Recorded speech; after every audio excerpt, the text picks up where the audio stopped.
এবার আসুন একটু বাংলাদেশ পার্সপেক্টিভ নিয়ে কথা বলি।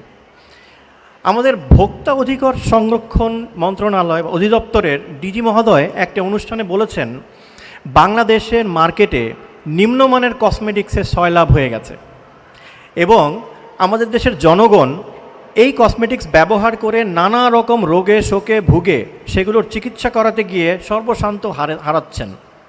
এদিকে কিছু বিশেষজ্ঞ ডক্টরস, কিছু ডার্মাটোলজিস্ট, চিকিৎসক, তাদের কাছ থেকে পাওয়া যাচ্ছে আবার অন্য মতামত। তারা বলছেন আমাদের কাছে যেসব পেশেন্ট ক্যান্সার নিয়ে আসছে তাদের হিস্ট্রি চেক করলে পাওয়া যাচ্ছে তারা দীর্ঘদিন ধরে এই সমস্ত সাবস্ট্যান্ডার্ড কসমেটিক্স ইউজ করে আসছেন এবং শুধু ক্যান্সার না, এর বাইরেও নানা রকম কমপ্লিকেশন নিয়ে ডাক্তাররাও হিমশিম খাচ্ছে পেশেন্ট নিয়ে।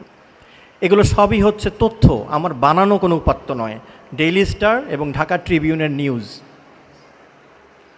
এবার দেখা যাক ওয়ার্ল্ড হেলথ অর্গানাইজেশনের গ্লোবাল ক্যান্সার অবজারভেটরি কী বলে। তাদের দেওয়া তথ্য মতে বাংলাদেশে হু হু করে ক্যান্সারের রোগীর সংখ্যা বাড়ছে এবং যে কোনো আসপেক্টে প্রথম সারির যে ক্যান্সার তার মধ্যে দ্বিতীয় স্থান দখল করে আছে ব্রেস্ট ক্যান্সার। এটা কিন্তু কোনো লোকাল ইনফরমেশন না ভাই, এটা হচ্ছে ওয়ার্ল্ড হেলথ অর্গানাইজেশনের ইনফরমেশন।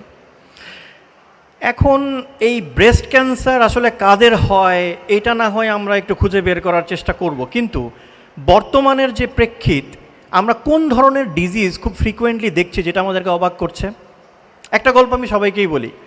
আমরা যখন ছোট ছিলাম তখন সরকার টিভিতে অ্যাডভার্টাইজমেন্ট করতো, ভাই ছেলে হোক মেয়ে হোক দুটি সন্তানই যথেষ্ট।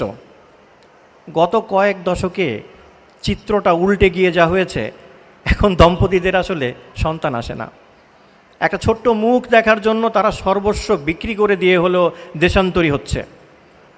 এমন কি হয়ে গেল গত কয়েক দশকে যে আমাদের এই প্রেক্ষিত পুরো উল্টে গেল। এদিকে কসমেটিক্সের বাজার বলে দিচ্ছে, কসমেটিক্সের ব্যবহার এখন এমন পর্যায়ে পৌঁছে গেছে যার কোনো কিছুই লাগে না তারও একটা সাবান একটা শ্যাম্পু ব্যবহার করতে হয়। এর সাথে যে ডিজিজগুলো দেখা যাচ্ছে, male impotence, hormonal problem, kidney dialysis, allergic তো এখন আর কোনো ওষুধ নাই। আমরা ফার্মাসিউটিক্যাল সেক্টরের মানুষ এখন 2-3টা অ্যান্টিহিস্টামিন খেয়েও অ্যালার্জি কন্ট্রোলে আনতে পারি না। সো এই যে চিত্রগুলো আর আগের যে আমার দেয়া তথ্য, যেগুলো বিজ্ঞান ভিত্তিক তথ্য, যেগুলো উঠে এসেছে বিভিন্ন রকম রিসার্চে, যে কসমেটিক্স ইনগ্রেডিয়েন্টসগুলো এই ডিজিজগুলো তৈরি করার জন্য কোনো না কোনোভাবে তাদের ইম্প্যাক্ট আছে বা তাদের সংযোগ আছে। আমি বলছি না যে ব্রেস্ট ক্যান্সারের জন্য আমাদের দেশের কসমেটিক্সই দায়ী, কিন্তু আমি যে প্রশ্নটি করতে চাই, এই সমস্ত তথ্য উপাত্ত বিবেচনায় এই কসমেটিক্সের কি এই ধরনের চিত্র বাংলাদেশে উঠে আসার জন্য কোনোই ভূমিকা নেই?